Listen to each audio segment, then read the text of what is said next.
You probably think the biggest danger facing a cowboy in the Wild West was catching a bullet in a high-noon duel or getting trampled by a stampede of angry cattle, but they had mastered a form of gambling so dark and desperate that it makes modern high-stakes poker look like a friendly game of go fish. Here's the thing about the American frontier that history books usually gloss over, because it sounds completely backwards to our modern sensibilities. The most valuable currency in the West wasn't gold dust, it wasn't cattle, and it certainly wasn't Confederate dollars. It was women. And betting them at a card table when you were out of chips wasn't just a myth from bad movies. It was a terrifying reality that destroyed lives faster than rot-gut whiskey. Yeah, you heard that right. The romanticized Wild West was literally a world of such extreme scarcity that human beings became chips on a felt table.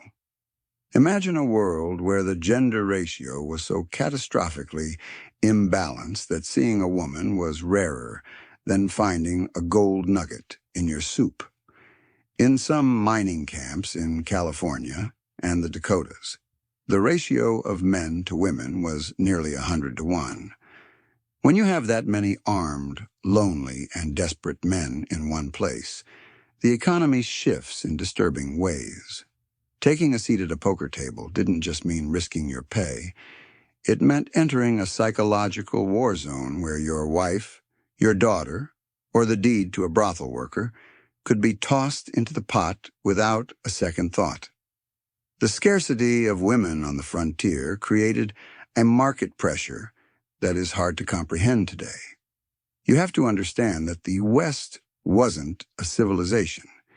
It was a massive, dusty labor camp stretching from Missouri to the Pacific. Men flocked there to dig, herd, and build, leaving society behind. They lived in tents, drank water that tasted like mud, and didn't see a female face for months, sometimes years. When a woman did arrive in town, she wasn't just a person. She was a celebrity, a goddess, and a target all at once. A single woman stepping off a stagecoach could stop work in a mine for an entire day just by walking down the street. This desperation turned companionship into a commodity. And like any commodity in a lawless land, it eventually ended up on the gambling table. Cowboys figured this out the hard way during those long, brutal winters when the trails were closed and the mines were frozen shut. Towns back then were basically collections of wooden shacks built around a saloon with limited entertainment options. Boredom was a killer, literally. Men would drink until they went blind and gamble until they had nothing left. But the gambling addiction on the frontier went deeper than just greed. It was about adrenaline. It was about feeling something, anything, besides the crushing loneliness of the prairie. And when the gold dust ran out and the pockets were empty, the eyes of the gamblers would turn to whatever else they owned.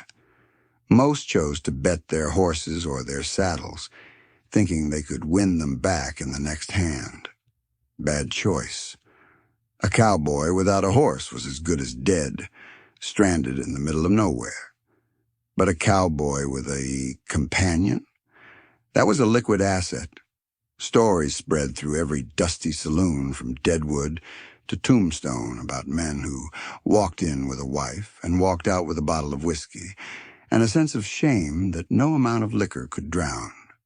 These weren't just scary campfire tales, they were warnings. A woman in a mining camp was more valuable than a claim on a vein of silver, and guarding her became a full-time job because everyone else wanted what you had.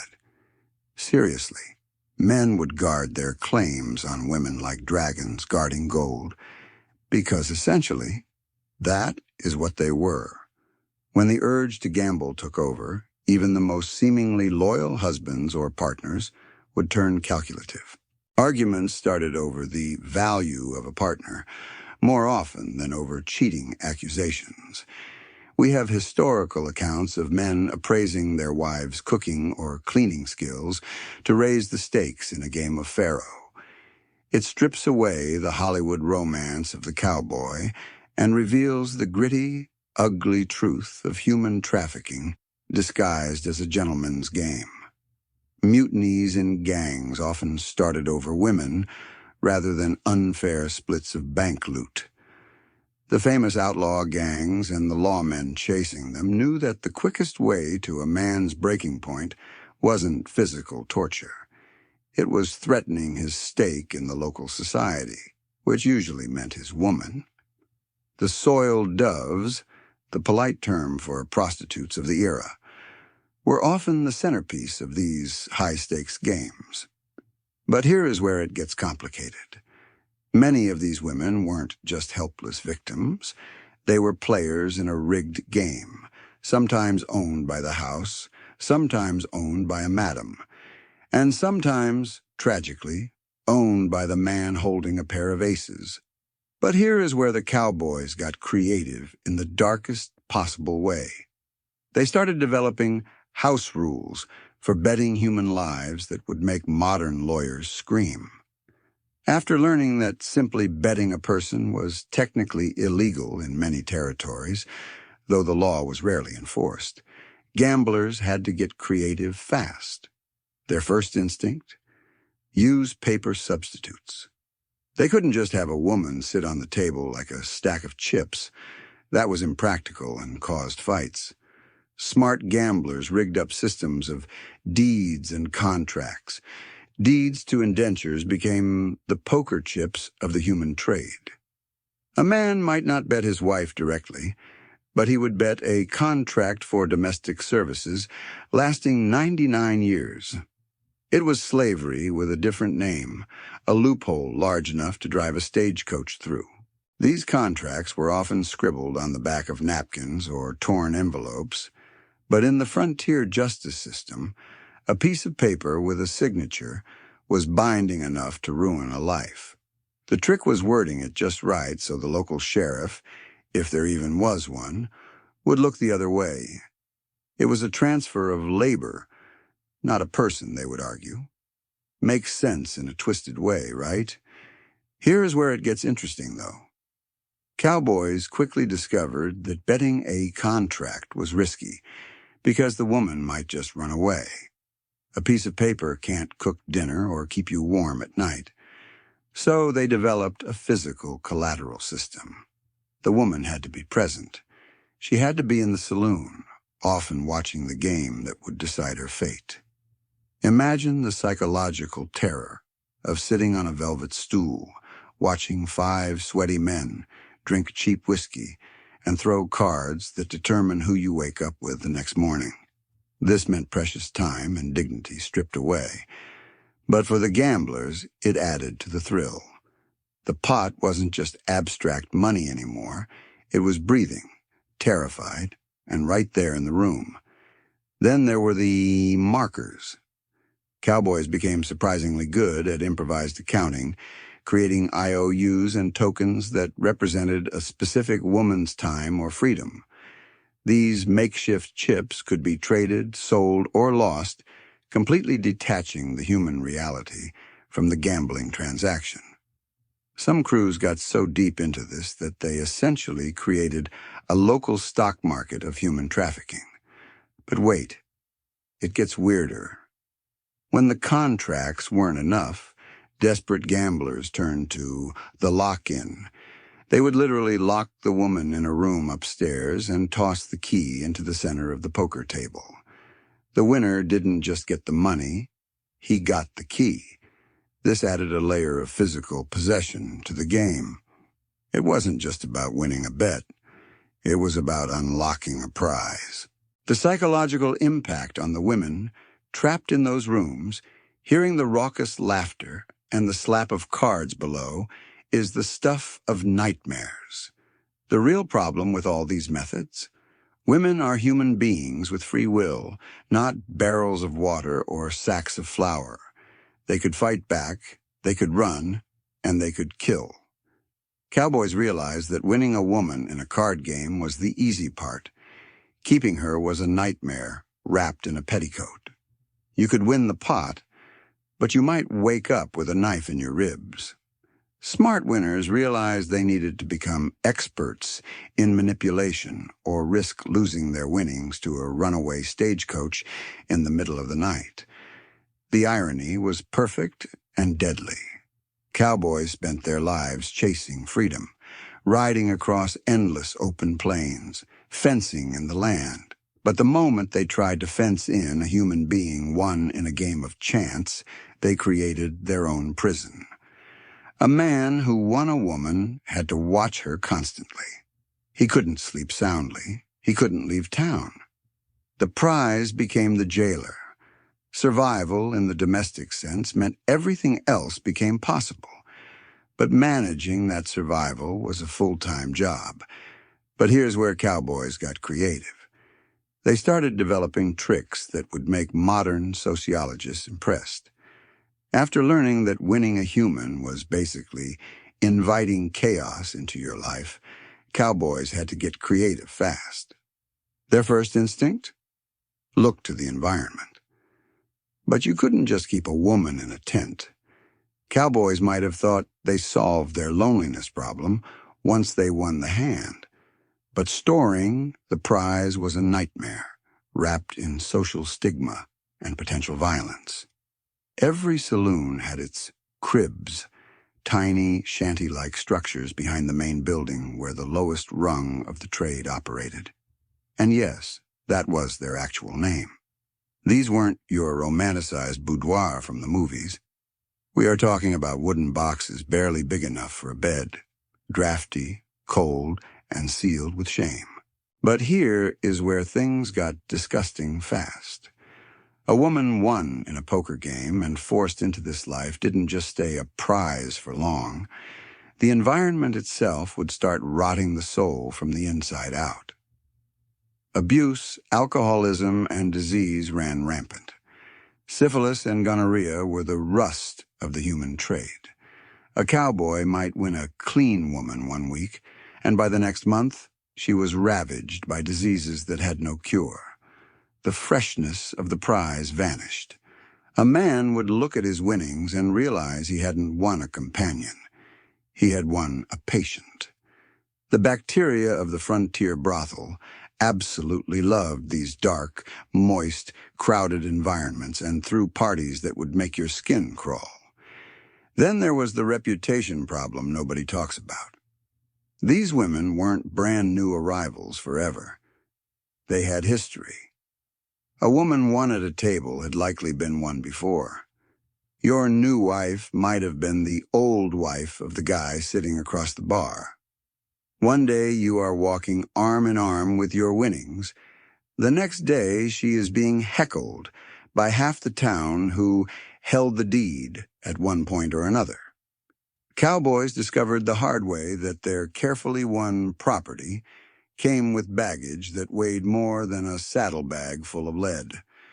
Well, desperate times called for desperate measures. Cowboys weren't exactly known for giving up easily, especially when their egos were involved. They started experimenting, trying anything that might legitimize their winnings and keep their prizes from running off or falling apart. Some cowboys tried branding their women, not always physically with iron, though that horrifyingly happened, but socially. They would force them to wear specific clothes or jewelry that marked them as taken. But these were just temporary fixes for a problem that demanded real solutions. And the weird part is, the answer was literally staring them in the face every time they looked at the institution of marriage. The solution involved the church, the law, and a technique that would accidentally revolutionize how the West was settled. Cowboys were about to become accidental sociologists, and their next discovery would change everything about how women were treated in the territories forever. Cowboys weren't exactly known for their respect for legal nuances, but desperate times called for legal measures. When you realized your winnings could legally walk out the door because your poker contract was garbage, you got creative fast. Here is where things get interesting. Some clever cowboy figured out that legal marriage could actually lock down his assets better than any gun. They started deliberately dragging their winnings to the nearest justice of the peace immediately after the game. Sounds crazy? Well, this shotgun wedding trick was pure genius disguised as romance. The process was simple, but brilliant. A cowboy would win the pot, grab the girl, and wake up the local preacher at 3 a.m.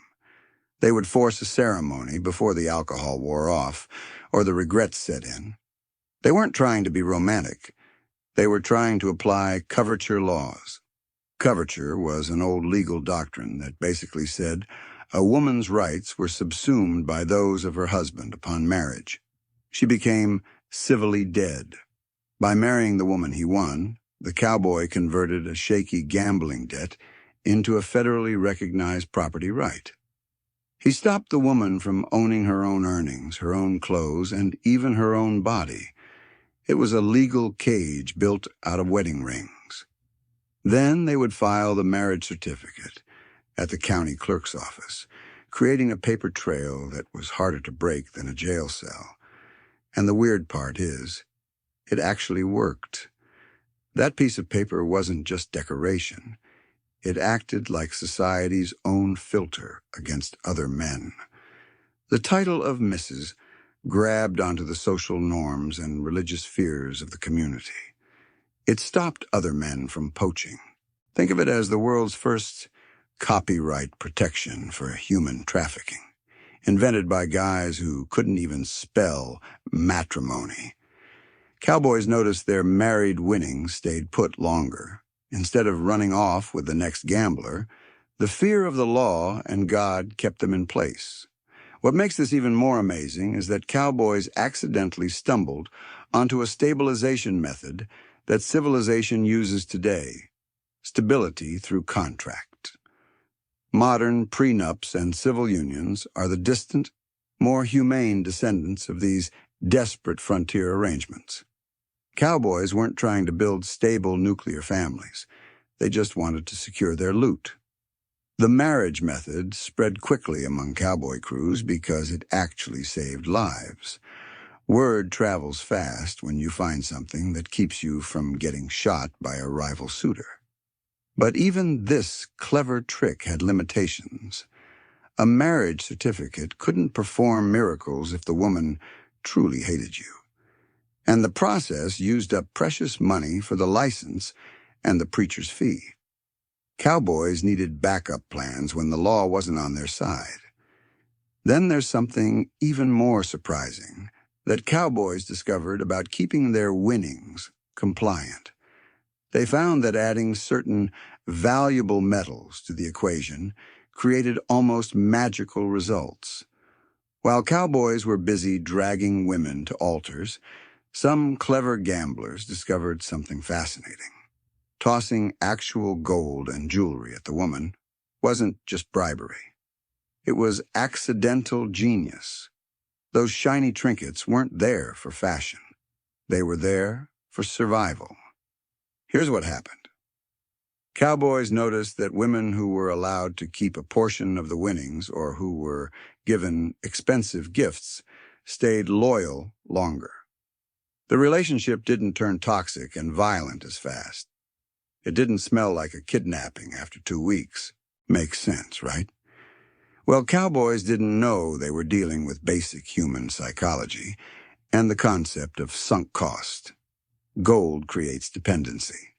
Not some of it, most of it. Modern psychology proves this works because financial entanglement messes with the brain's ability to perceive freedom. By giving the woman gold, the cowboy made her a stakeholder in his success. She wasn't just a slave anymore. She was a partner, albeit a junior one.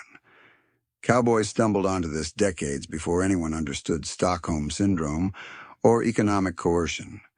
They just knew their home life was quieter when precious metal sat in the woman's jewelry box. But here is the weird part. Some crews swore their gold-treated relationships were better too, cleaner, less like owning a prisoner and more like a transaction. Cowboys would argue over which gifts worked best. Spanish silver necklaces seemed popular, though nobody could explain why. The really smart gamblers hoarded jewelry specifically for relationship maintenance.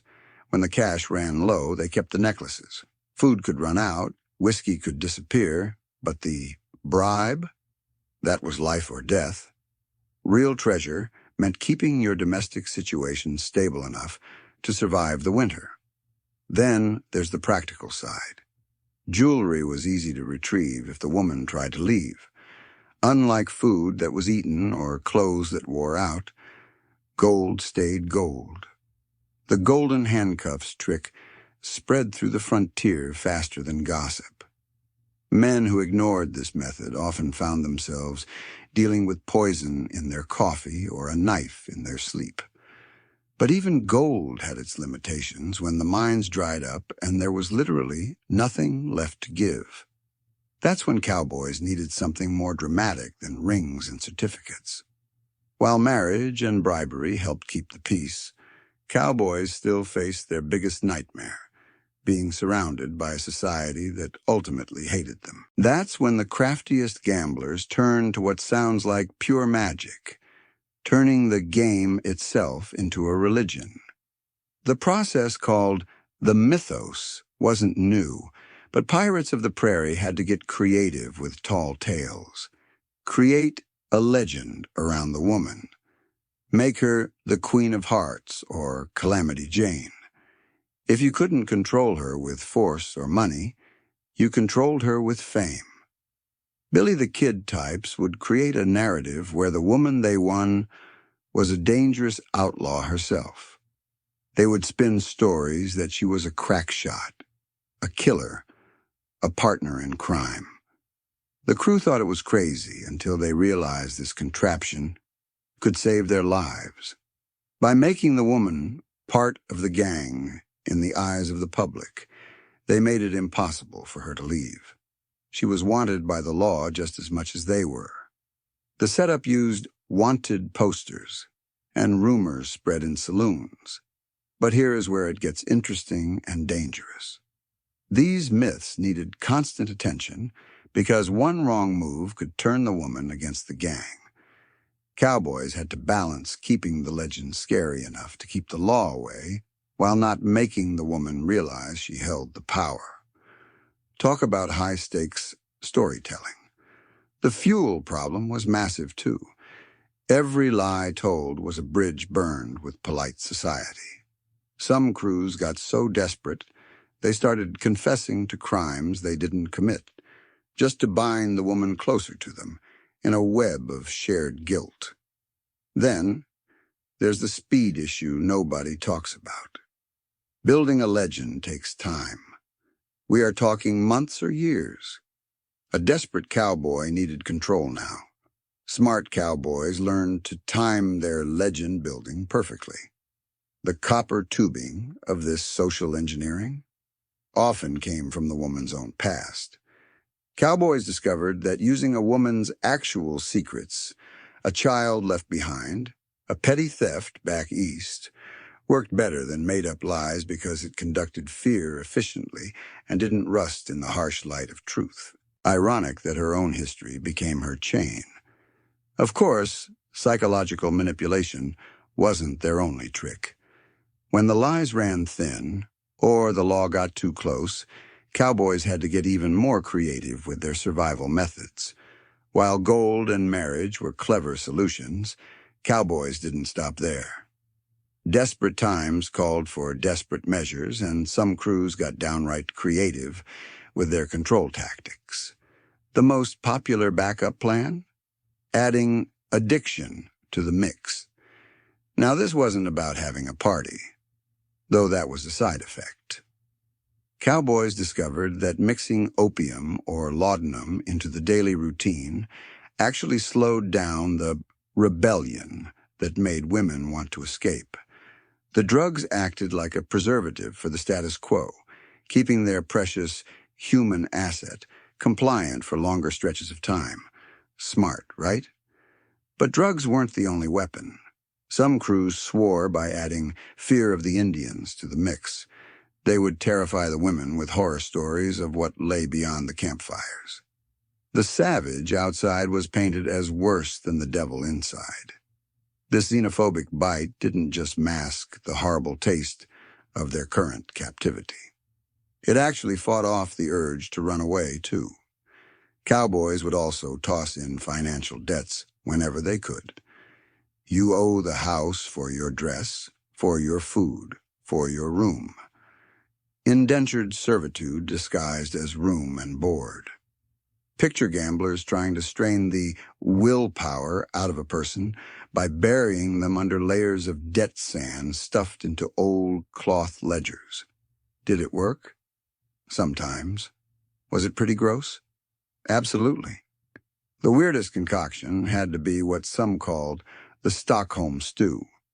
This bizarre psychological mix involved weak kindness, questionable affection, and random acts of violence.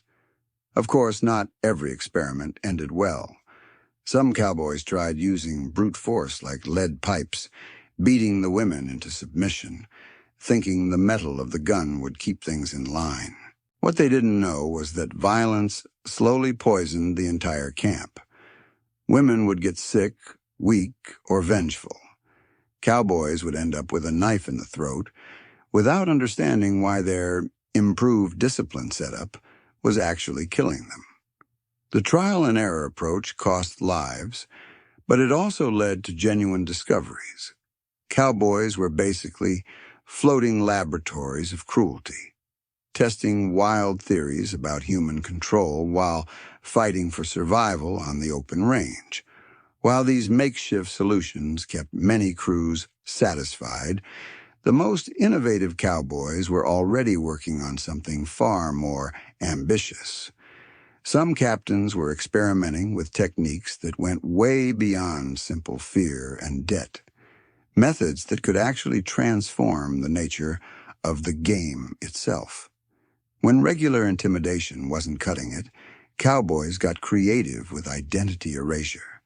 These tough, stretchy psychological sacks made perfect watertight barriers against the past.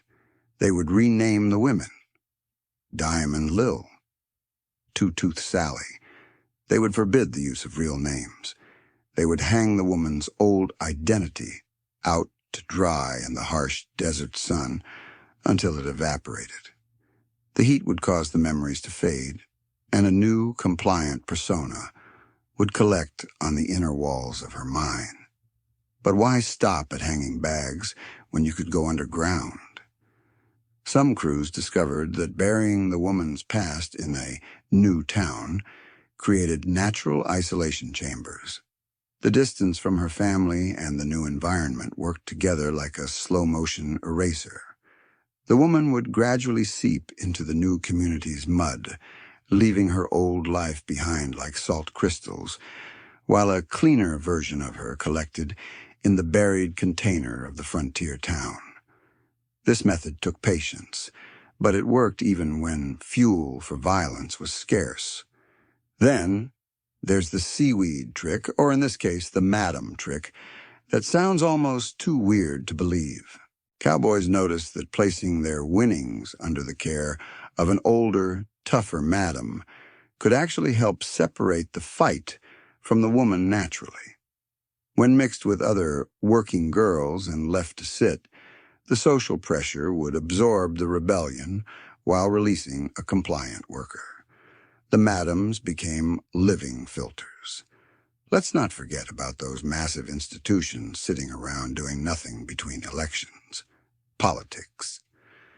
Experienced players figured out they could use the law itself as a heat exchanger for faster breaking. They would run the women through the court system, charging them with vagrancy if they tried to leave. Then heat the metal with the fire of fines. A woman flowing through the system would turn into a criminal much quicker than traditional methods. The weight of the law held the heat longer, making the whole process of enslavement more efficient. And the weird part is what happened when they reached colder waters, the moral reformation movements. Cowboys developed emergency conversion techniques that were surprisingly sophisticated. They would act as if they had been saved. They would melt down their own rough image in controlled batches to appear as respectable businessmen. A fresh start was even better, almost pure respectability, just waiting to be melted. Some crews built special church nets and scoops specifically for this purpose, catching the wave of religious revival to hide their sins. These advanced methods separated the amateur thugs from the true survival experts of the human trade. While landlubbers worried about finding a job, seasoned frontier operators were mastering psychology and sociology without even knowing it. They turned their towns into floating laboratories where every experiment could mean the difference between a stable household and a lynching. The most successful cowboy crews weren't just good at shooting. They were brilliant at bending the human spirit. They mastered the physics of oppression without opening a book. It's a dark, terrifying legacy. But you have to admire the sheer, diabolical ingenuity of it. They took a world that wanted to kill them with loneliness and engineered a way to force companionship out of thin air, playing cards, and sheer will. So next time you watch a Western and see a cowboy brooding over a whiskey, remember, he's not just thinking about his horse. He's calculating the odds on the most dangerous game ever played. And he knows that in the Wild West, the house always wins, but the players lose their souls.